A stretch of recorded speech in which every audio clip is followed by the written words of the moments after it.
Esta semana posteé ahí en el muro de mi Facebook que decía, oremos por Bolivia.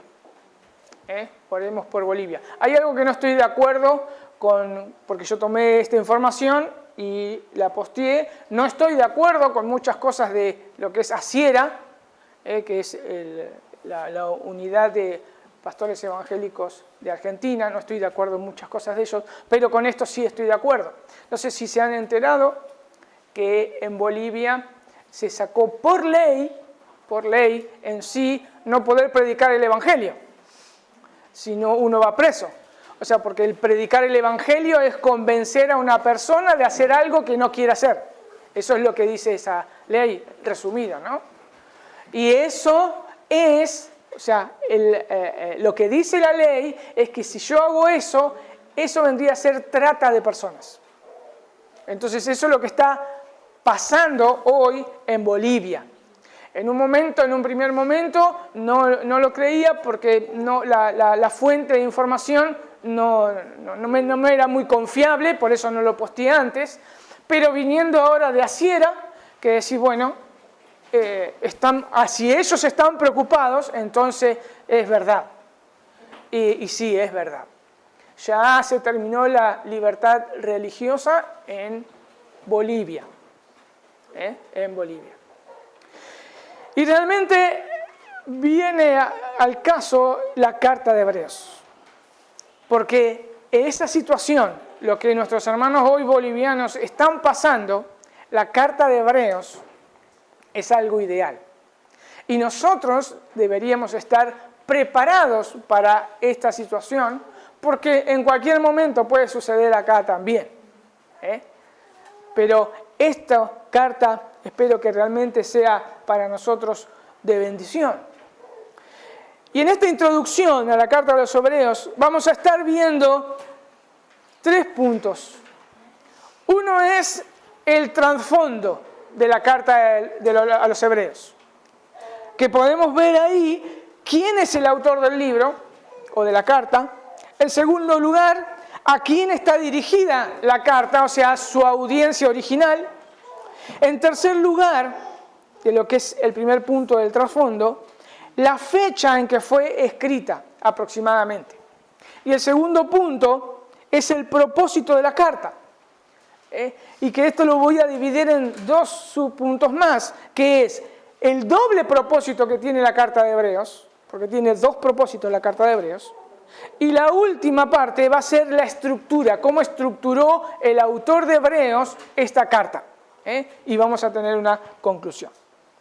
Entonces veamos ahora el trasfondo de esta carta. ¿Quién es el autor? Cuando comenzamos a leer inmediatamente nosotros la carta de Hebreos, si alguno la ha leído, se va a dar cuenta que no hace mención alguna de quién escribió esa carta. El autor no se identifica, como si vemos muchas veces en las cartas del apóstol Pablo. Cuando nosotros leemos la carta del apóstol Pablo, él se identifica a su audiencia. Pero en este caso no lo hace el autor. Por eso se dice que la carta a los Hebreos es una carta anónima. Una carta anónima. En el periodo patrístico, esto es en nuestros primeros padres, en el primer siglo, estuvieron hablando acerca de la autoría de la carta a los Hebreos. Por ejemplo, tenemos el caso de Clemente de Alejandría, allí por el año 150 al 215, o Orígenes de Alejandría en el año 185 al 245 después de Cristo. Ellos estuvieron hablando que en ese entonces había una variedad de opiniones acerca de quién era o quién fue el autor a los Hebreos. Unos decían que era el apóstol Pablo, otros pensaban que era Bernabé, otros Lucas, otro Apolos, otro Mateo también. Y también algunos intentaron decir que fue Clemente de Roma. Clemente de Roma. Pero es mejor concluir con lo que dijo Orígenes. Orígenes dijo lo siguiente: ¿Quién escribió la epístola? Dios ciertamente lo sabe. Y yo pienso que esa es la mejor conclusión. Estos dichos de Orígenes fue recopilado por el historiador Eusebio allí por el año 325, en su libro que es la Historia Eclesiástica. Él recopiló este dicho y yo creo que está bueno tomar esta opinión. ¿Quién escribió la carta de Hebreos? No nos rompamos la cabeza. Dios ciertamente lo sabe. Pero cuando llegamos al tiempo de la Reforma, allí en el tiempo de la Reforma, lo que se había abrazado en ese entonces era que Pablo había escrito la carta a los Hebreos. Y los reformadores comenzaron a rechazar esta teoría o tradición de la Iglesia. Pero algunos se atrevieron a decir quién era posiblemente el autor de la carta a los Hebreos. Por ejemplo, Lutero había dicho que para él podía ser Apolos o quizá Priscila. Fueron quizás el autor de los Hebreos. Y Calvino, Juan Calvino, solamente dijo categóricamente, Pablo no fue. Y sin dar ningún tipo de nombre. Él no se jugó ningún tipo de nombre. Cuando nosotros pensamos, ¿no es cierto?, con el tema de quién fue el autor y no lo vemos en la carta de los Hebreos, nuevamente podemos repetir, tomemos lo que Orígenes dijo. ¿Quién escribió la epístola? Dios ciertamente lo sabe. Pero, ¿por qué o cuáles son las evidencias de que Pablo no escribió esta carta? Porque aún en el día de hoy se cree que Pablo escribió esta carta. Pero ¿cuáles son las evidencias de que él no escribió esta carta? En primer lugar, podemos decir que él siempre se identifica en sus cartas. Y una de las razones que se identificaba Pablo en sus cartas era por las falsificaciones. Vayan ahí a 2 de Tesalonicenses, capítulo 2, versículo 2. 2 de Tesalonicenses, capítulo 2, versículo 2. Dice así el apóstol Pablo, dice, que no os dejéis mover fácilmente de vuestro modo de pensar, ni os conturbéis ni por espíritu, ni por palabra, ni por carta, como si fuera nuestra, en el sentido de que el día del Señor está cerca. Fíjense que en el día de ahí del apóstol Pablo había cartas falsificando que eran del apóstol Pablo. Por eso, si nosotros vemos en el mismo Tesalonicenses, el capítulo 3, versículo 17, Pablo dice lo siguiente, 3:17, dice, la salutación es de mi propia mano, de Pablo, que es el signo en toda carta mía. Así escribo. Entonces, podemos tener una evidencia, Pablo no es.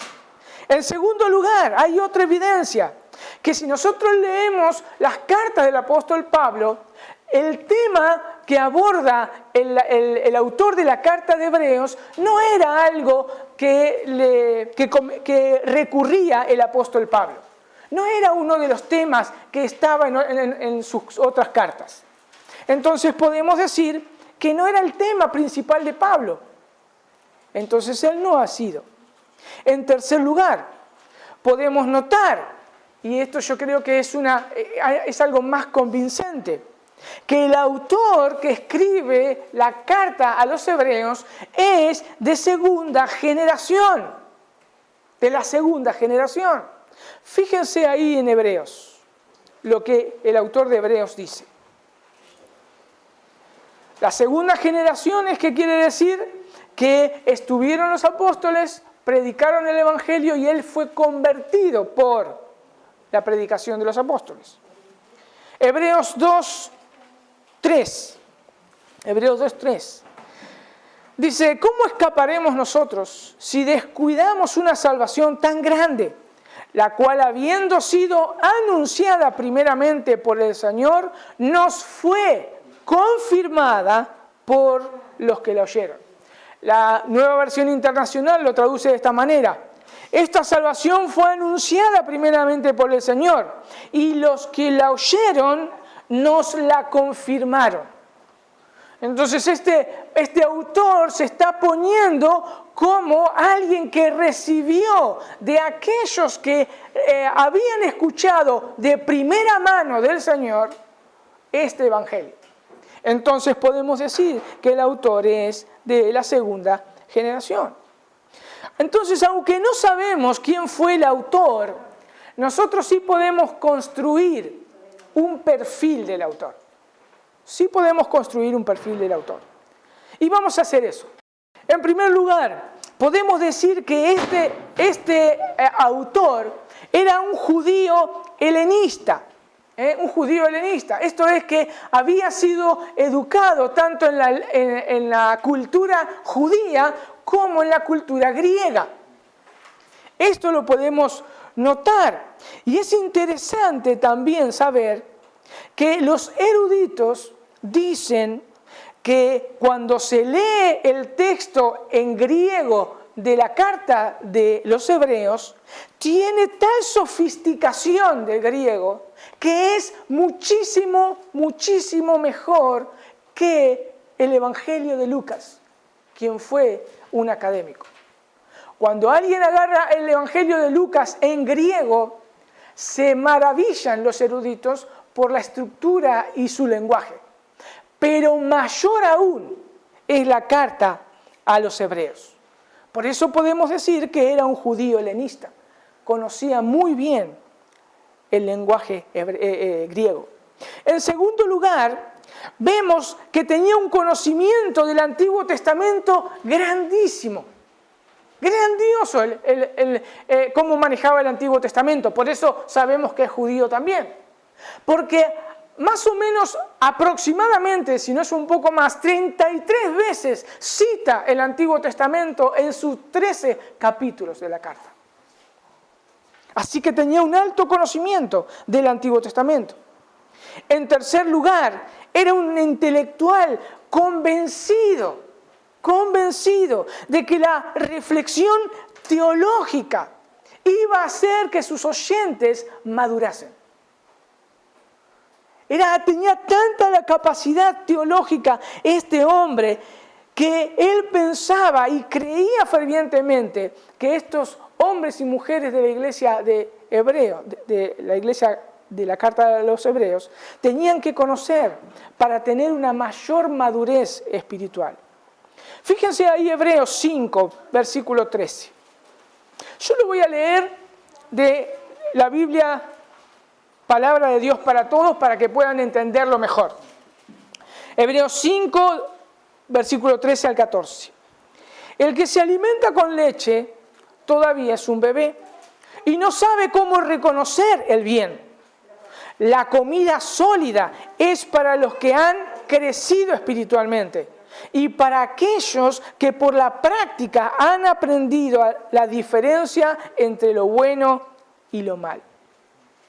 Pero este autor de Hebreos no solamente era un intelectual con una capacidad teológica impresionante, no era un intelectual frío de escritorio. Este autor sabía ponerse en el lugar de su audiencia.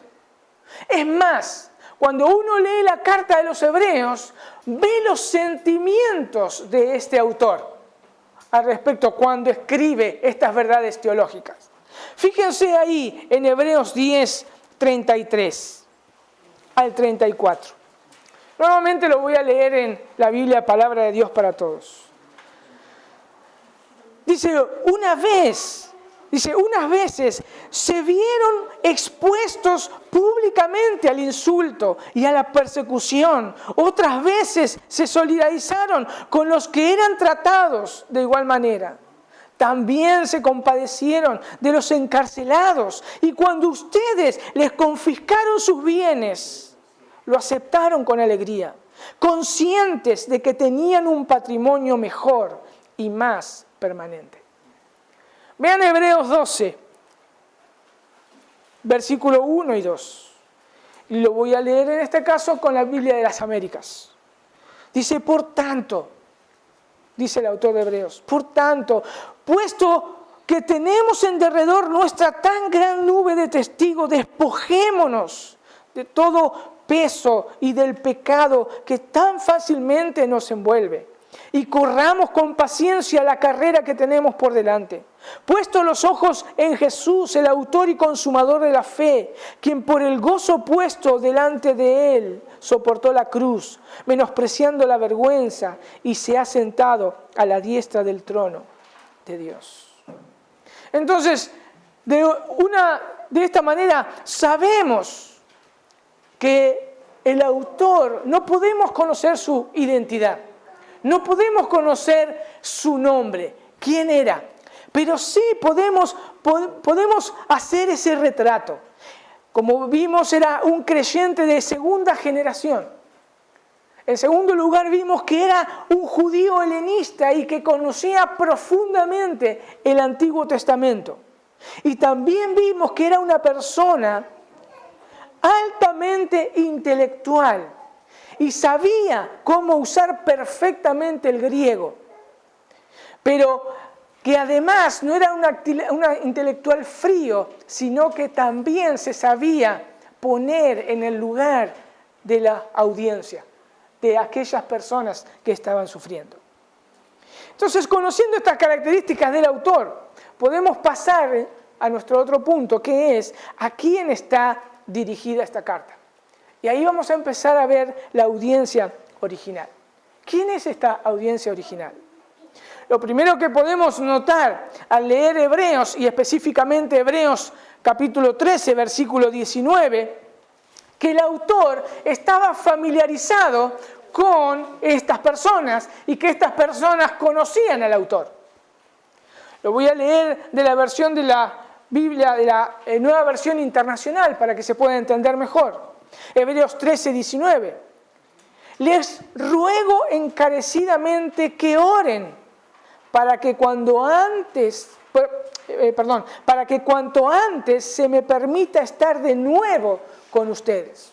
Este autor lo que estaba pidiéndole a esta congregación que lo conocía, que ore, porque quería estar de nuevo junto a ellos. Entonces podemos ver que esta congregación lo conocía. No solamente conocía a la congregación, sino que conocía a un personaje que nosotros también conocemos y era conocido para esta audiencia. Por ejemplo, conocía a Timoteo, que en el versículo 23 del mismo capítulo lo llama nuestro hermano. Nuestro hermano. Entonces podemos entender que la audiencia original conocía al autor. Conocía al autor. En segundo lugar, vemos que su audiencia era judía. Era judía. ¿Y cómo sabemos que esa audiencia era judía? Porque nos llama realmente la atención cómo este autor habla de los hombres del Antiguo Testamento y los llama padres.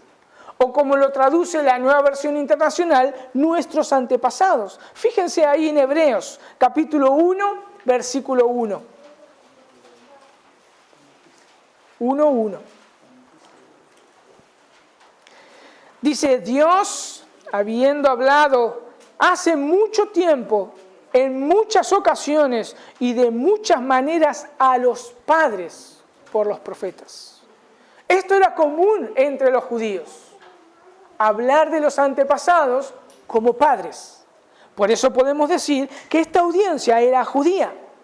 No solo eso, ellos tenían una clara enseñanza de la doctrina y de la teología judía. Esto se puede observar absolutamente en toda la carta. ¿Por qué? Porque el autor de Hebreos continuamente está yendo al Antiguo Testamento y trayéndolo a su audiencia y, obviamente, por lo que vemos, el conocimiento que tenía esta audiencia era que sabían el Antiguo Testamento. Por eso podemos decir que esta congregación era judía. Obviamente que los eruditos agregan algo más y acá hay una discusión, pero es a forma de información nomás. Dicen los eruditos que quizás también estos judíos eran judíos helenistas que vivían fuera de Palestina. No se puede comprobar, pero ellos con unas investigaciones históricas y eso concluyen en esto. Es a modo de información, no es algo categórico de decir. Pero sí sabemos que ellos eran judíos y obviamente conocían la lengua griega porque esta carta fue escrita en griego. Eso es obvio. En tercer lugar, ¿qué podemos decir de esta iglesia? Que esta iglesia era inmadura. Vimos que era judía, conocía el griego, pero esta iglesia, una de las características que tenía era inmadura. Fíjense en el capítulo 5 de Hebreos, versículo 12. 5:12.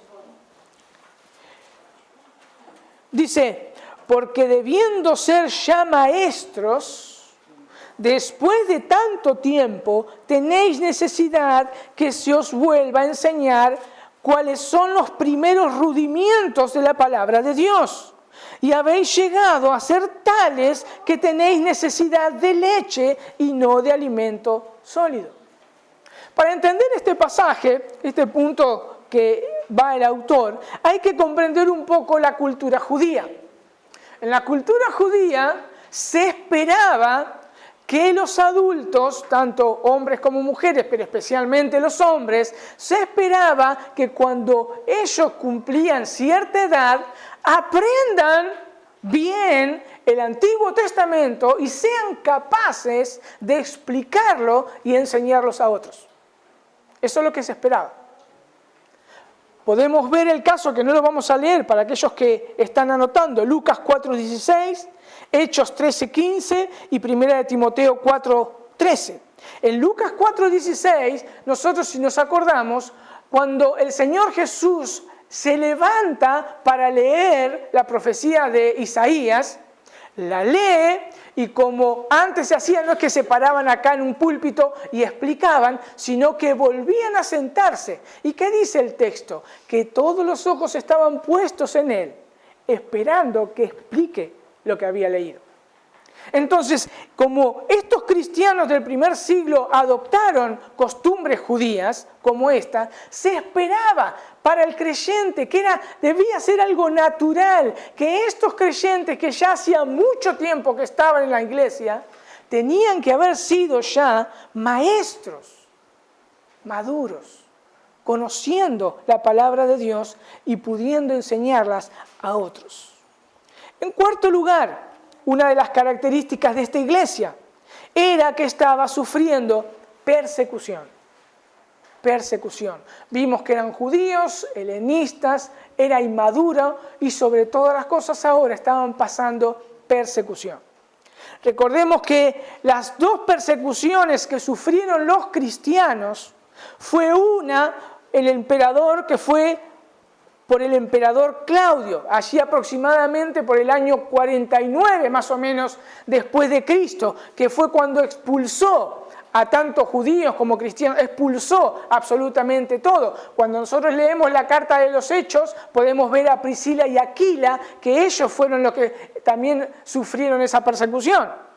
Y después la otra persecución de los cristianos de la ciudad de Roma fue hecha por Nerón en el año 64, que fue más cruel.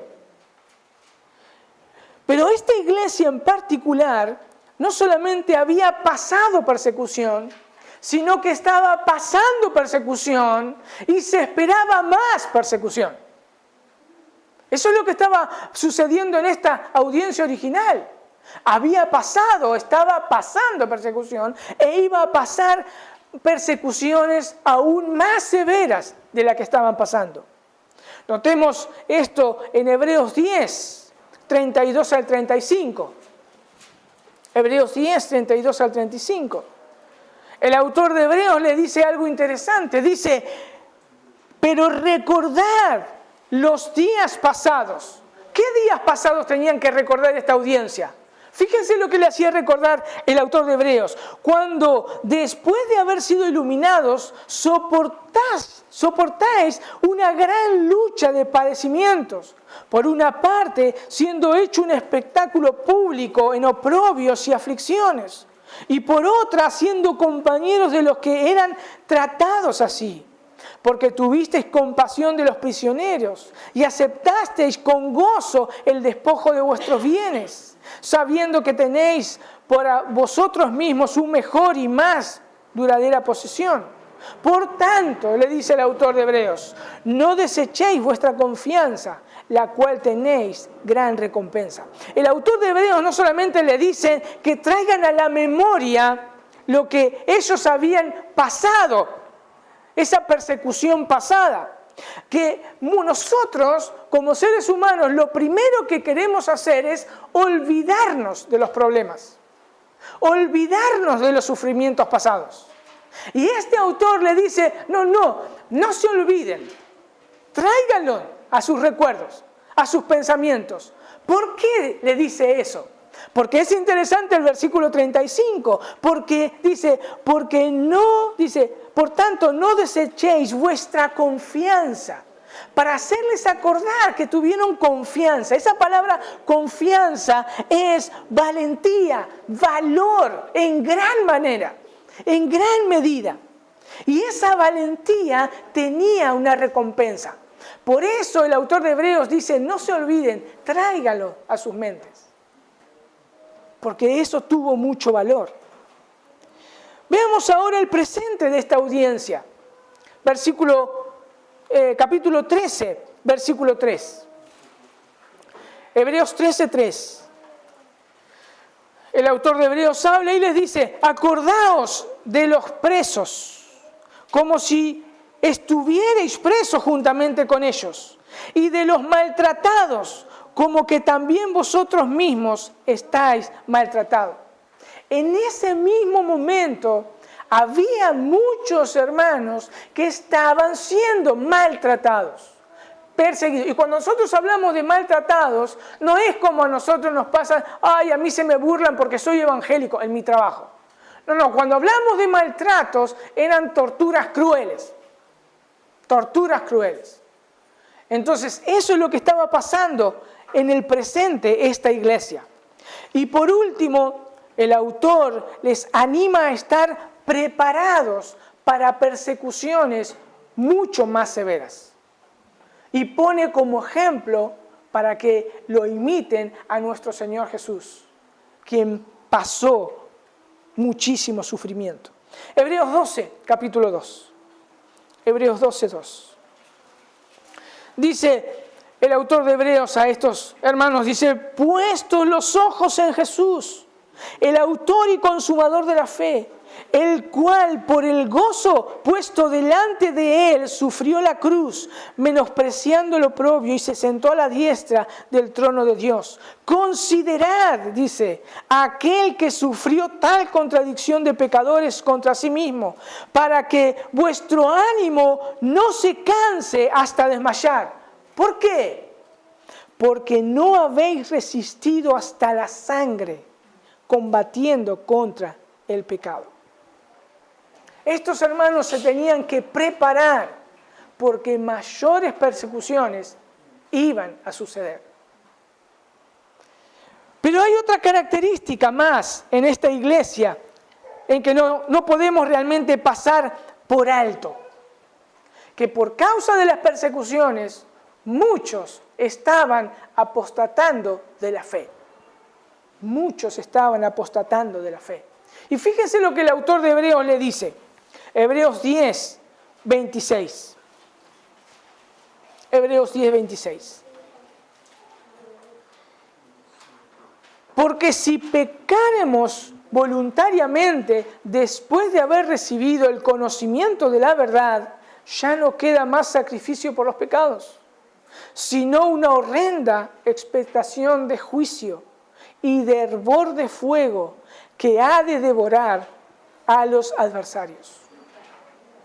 Esta iglesia, por causa de los sufrimientos causados por la persecución, algunos estaban claudicando de su fe.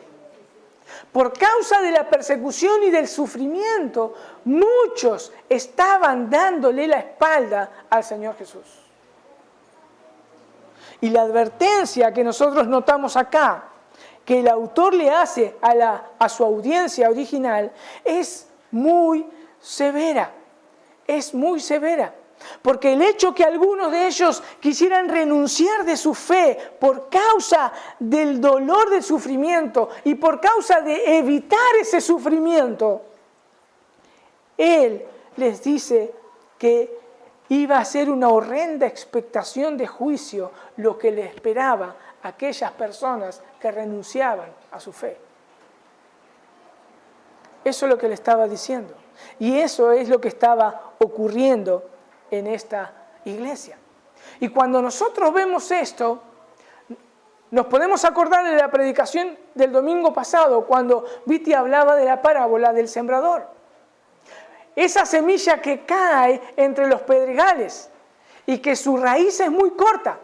Y dice el Señor Jesús que cuando venía el sufrimiento y la persecución, estos se desvanecían. Y esto es lo que estaba pasando en esta iglesia. Esto es lo que estaba sufriendo. El otro punto que debemos ver rápidamente es la fecha cuando se escribió esta carta. Y realmente muchos pueden llegar a pensar, ¿para qué quiero saber la fecha de la carta? Porque es así. ¿Qué va a hacer? ¿Qué valor trae a mi vida espiritual? ¿Qué crecimiento va a traer en mi vida espiritual? Saber la fecha de la carta.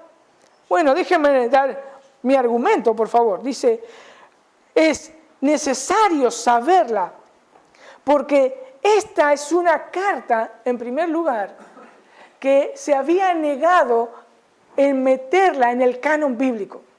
Fue una de las últimas cartas que dijeron es bíblica y la ponemos en el canon bíblico. En segundo lugar, nosotros tenemos que aprender que por la historia y las fechas, cuando alguien se opone a la autenticidad de la palabra de Dios, es el recurso que nosotros tenemos para decirle que esto es verdad. Nosotros no debemos ser tan ingenuos en nuestras respuestas al decir simplemente está ahí y se terminó la conversación. Si no, tenemos que dar evidencias que digan es verdad por tal o cual cosa.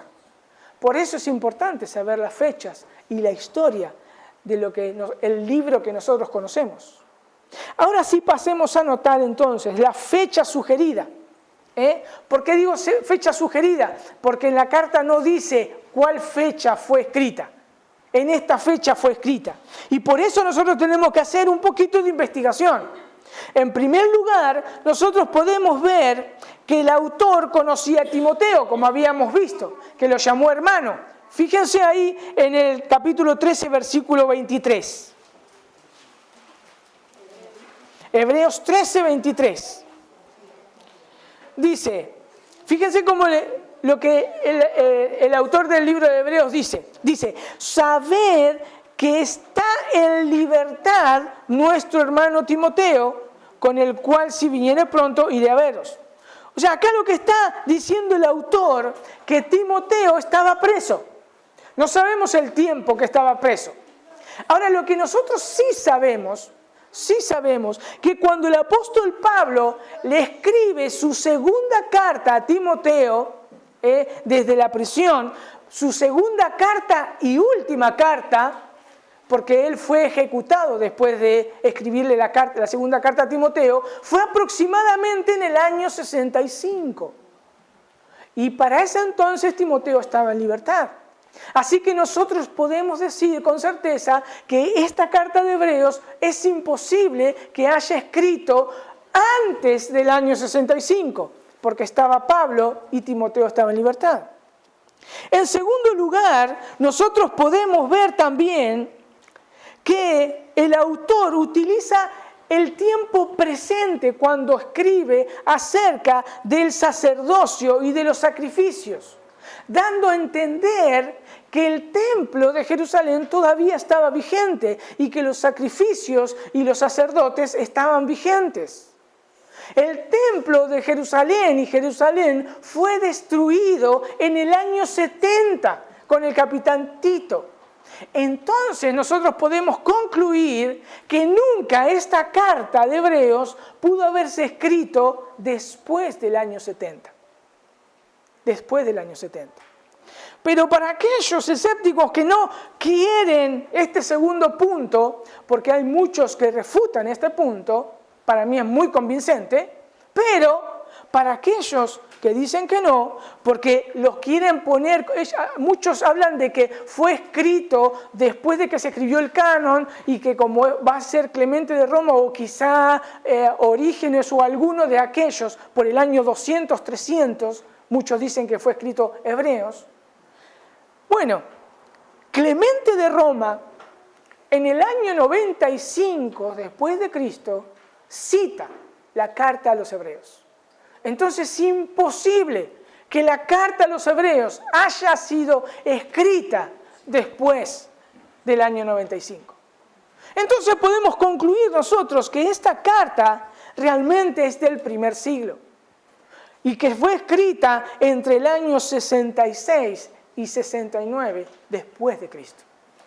Es auténticamente del primer siglo. Hasta aquí entonces podemos armar en nuestras mentes un retrato, como dijimos, del autor.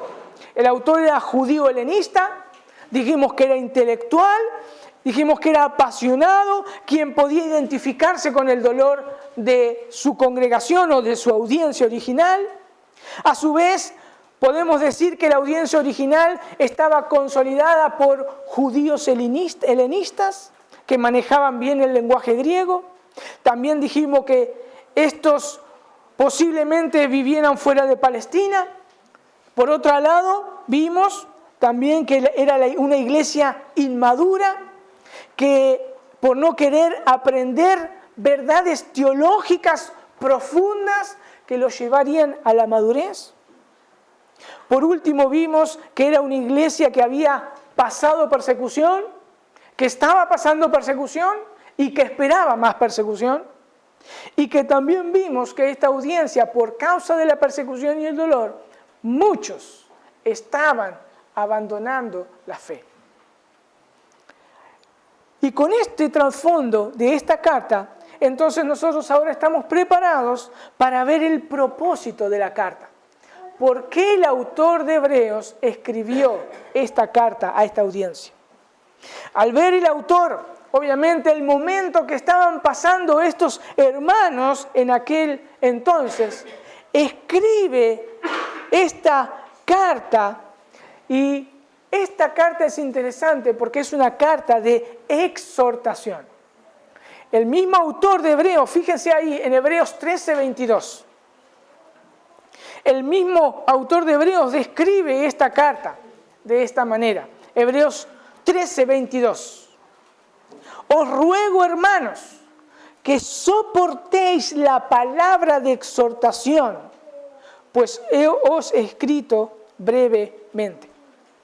Y esta palabra de exhortación tiene dos puntos principales.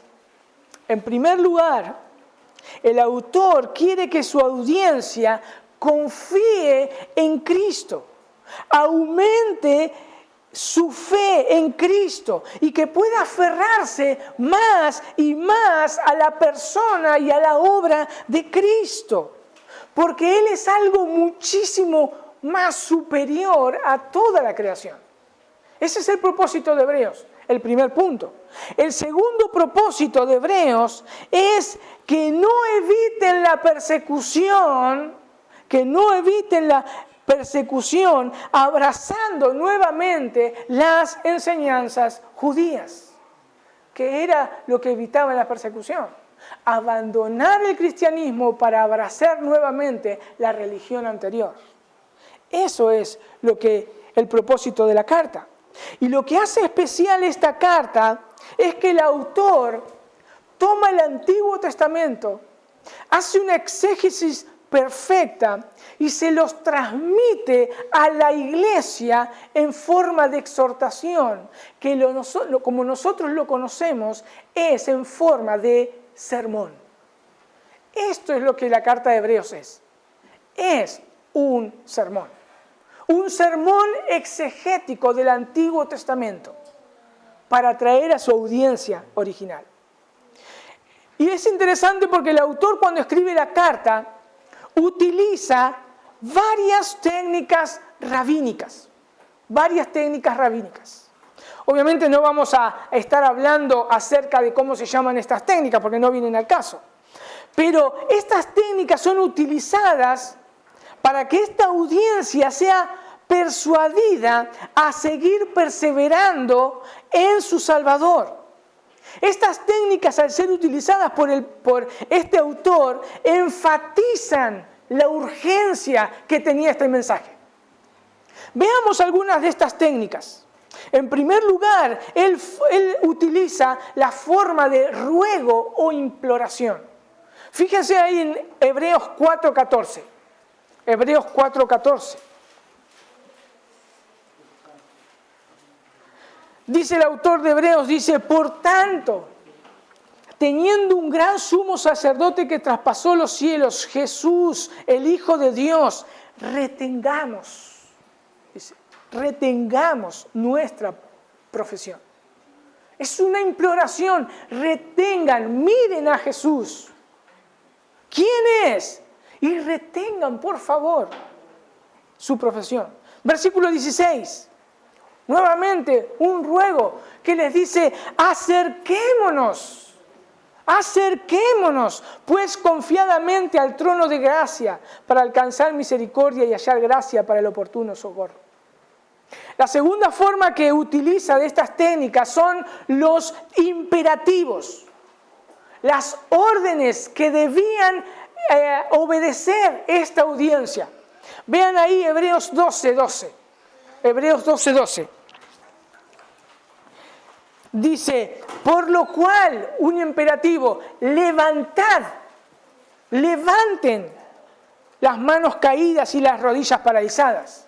Otro imperativo, y haced sendas derechas para vuestros pies, para que lo cojo no se salga del camino, sino que sean sanados. Tercer imperativo, seguir la paz con todos y la santidad, sin la cual nadie verá a Dios, y etcétera, etcétera. Vemos 3 imperativos que debían obedecer esta iglesia. Estas eran técnicas judías para persuadir a su audiencia. Lo que tenía en mente el autor no era llenarlos de teología solamente, una teología fría, una teología vacía, sino lo que este autor quería hacer era que por medio de esa información teológica profunda, esta iglesia lo que tenía que ver era la urgencia y comenzar a tomar y actuar consecuentemente y tomar decisiones y actitudes diferentes a las que estaban tomando. Por eso este autor le estaba dando verdades teológicas profundas para que cambien en sus decisiones. En tercer lugar, una de las técnicas que usó, que podemos ver a lo largo de la carta, es la de comparación de una cosa con la otra. Por ejemplo, él compara a Jesús con Melquisedec. Y este autor toma 8 puntos para decir su argumento. Por ejemplo, habla de su linaje, su genealogía, su nacimiento, su muerte, su oficio, su acción, su estatus y su logro, por medio de la comparación. En cuarto lugar, otra técnica muy utilizada entre los judíos era hacer una lista de ejemplos. Una lista de ejemplos, y en este caso nosotros la conocemos como el Salón de la Fe, donde ahí el autor comienza a nombrar a hombres y mujeres del Antiguo Testamento, mostrándole a esta audiencia que habían pasado estos hombres y mujeres persecuciones terribles, y así todo ellos se sostuvieron porque confiaban en el Dios que los había llamado. Y eso lo pueden ver en Hebreos 11. En Hebreos 11.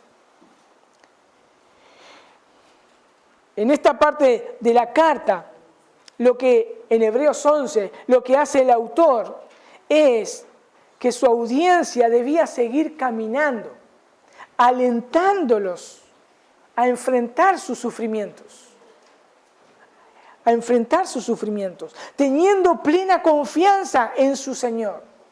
Como dice el autor de Hebreos, en Hebreos 11:27, la segunda parte, hablando de Moisés. Como Moisés se sostuvo, dice, porque se sostuvo como viendo al invisible. Eso es lo que tenían que aprender esta audiencia original al enfrentar las persecuciones. Y por último, el autor hace una comparación que hace pensar a la audiencia. Toma algo conocido que ellos conocían y que lo tenían por cierto, y así demostrar que su argumento también era verdadero. Por ejemplo, vayan ahí a Hebreos 10:28. Hebreos 10:28. Dice, el que viola la ley de Moisés por el testimonio de 2 o 3 testigos, muera irreprensiblemente. Esta es la premisa menor. Lo que hace el autor de Hebreos, toma algo de puro conocimiento de la audiencia original. Ellos conocían a Moisés y la ley de Moisés, y ellos decían esto, esto es verdad. Si por 2 o 3 testigos se ve que alguien viola la ley de Moisés, esa persona debía morir. Esa es la premisa menor. Y después le dice en el versículo 29, ¿cuánto mayor castigo pensáis que merecerá el que pisotee al Hijo de Dios y tuviera por inmunda la sangre del pacto en la cual fue santificado e hiciese afrenta al Espíritu de gracia?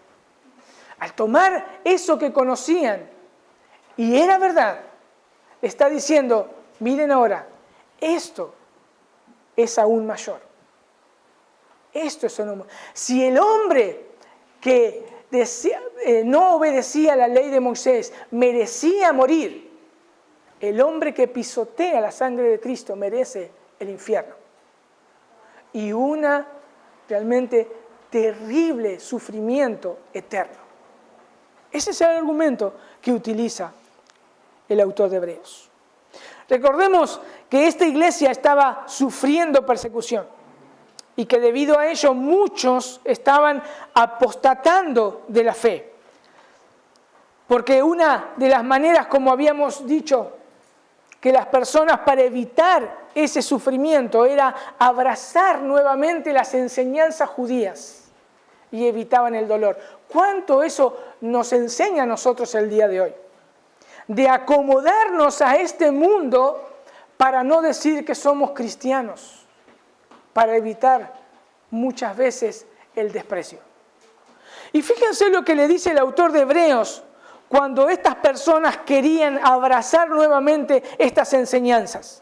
Hebreos 13:9. Hebreos 13:9. Dice, no os dejéis llevar de doctrinas diversas y extrañas, porque buena cosa es afirmar el corazón con la gracia, no con viandas que nunca aprovechan a los que se han ocupado de ellas. Este autor no está encarando la hipocresía y el legalismo judío. No aborda esos problemas. Esos problemas existieron siempre. Es más, los apóstoles en las otras cartas, como por ejemplo la carta de Gálatas, aborda Pablo este tema acerca del legalismo y del judaizantes.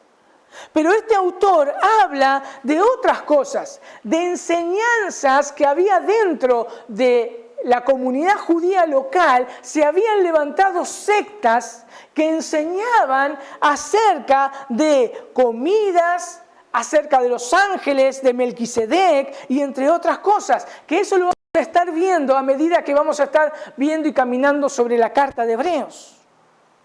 Entonces, ya vimos cuál es el propósito y cómo utilizó, qué técnicas utilizó el autor de Hebreos para persuadir que sus oyentes debían creer su argumento. Pero veamos ahora, por último, cómo organizó el autor todas estas cosas para llevar a la iglesia a ser fieles a su Salvador Jesús y no abandonar su fe. ¿Cómo está estructurada esta carta? nosotros podemos ver 5 puntos importantes en esta carta que el autor se propuso para que entiendan su audiencia original. Nosotros tomamos del capítulo 1 al capítulo 2, 18. Allí el autor de Hebreos le está enseñando a su audiencia la supremacía de Cristo sobre los ángeles. En segundo lugar, el capítulo 3 al 4:13, el autor comienza a hablar de la supremacía de Cristo sobre Moisés. En el capítulo 4, versículo 14, al 7:28, el autor comienza a hablar de la supremacía de Cristo comparada con el sacerdocio de Melquisedec. En cuarto lugar, desde el capítulo 8 al capítulo 13:25, el autor comienza a hablar de la supremacía de Cristo, quien llevó a cabo un mejor pacto. Y por último, Hebreos 12 al 13:25, ahí comienza el autor a elaborar una serie de prácticas para ayudar a su audiencia al ejercicio de la perseverancia. Así es como podemos estructurar la carta de Hebreos. Y parafraseando lo que Donald Carson dijo, no lo voy a leer porque es muy largo. Él habla, Donald Carson, de que la carta de Hebreos, cuando uno la lee, ve ternura en sus palabras del autor. Ve cómo él se identifica con su audiencia original en sus sufrimientos. Ve cómo pastorea a esta iglesia que estaba sufriendo. Pero por otro lado, podemos ver en la carta de Hebreos la severidad de este autor y la urgencia de que debemos recordar que Dios es fuego consumidor. Fuego consumidor. En conclusión, la carta a los Hebreos es una carta que nos guía a mirar a Cristo, a mirar su excelencia, su majestad. Al mirar a Cristo podemos ser transformados. Eso es lo que nos enseña la carta de los Hebreos. También esta carta nos ayuda a mirar nuestras luchas como algo pasajero, recordando que nosotros tenemos una vida que nos espera gloriosa con nuestro Salvador, quien sufrió el oprobio para llevar a muchos pecadores a su lugar. Al mirar y contemplar la supremacía de Cristo, como es desarrollada por este autor, es como que este autor, al desarrollar la supremacía de Cristo, es como poner rieles para su audiencia y aún para nosotros, para que podamos transitar por ellos en nuestra perseverancia. Pero también esta carta, como dije, es una gran advertencia para aquellos que toman a Cristo y a su obra de una manera liviana. Porque nuestro Señor sigue siendo fuego consumidor. Por eso la invitación sigue de pie. Hoy es día de salvación. Por eso hoy deben venir en arrepentimiento y fe, poniendo su confianza plena en la obra perfecta de nuestro Señor Jesucristo. Hoy es día de salvación. Vamos a orar. Señor, gracias te damos. Quizá es mucha información que tuvimos que soportar, pero sí sabemos, Señor, que esta carta nos va a llevar a admirarte aún más, a amarte aún más y a soportar cualquier tipo de prueba, porque tú estás sentado en el trono, un trono inconmovible, y tú has ganado nuestra salvación por nosotros, y porque un día te vamos a ver, y todo esto es pasajero. Tené misericordia de aquellos que profesan ser cristianos y no lo son. porque un día te verán como juez y no como un salvador. Concédeles el don del arrepentimiento, Señor. En el nombre de Jesús. Amén.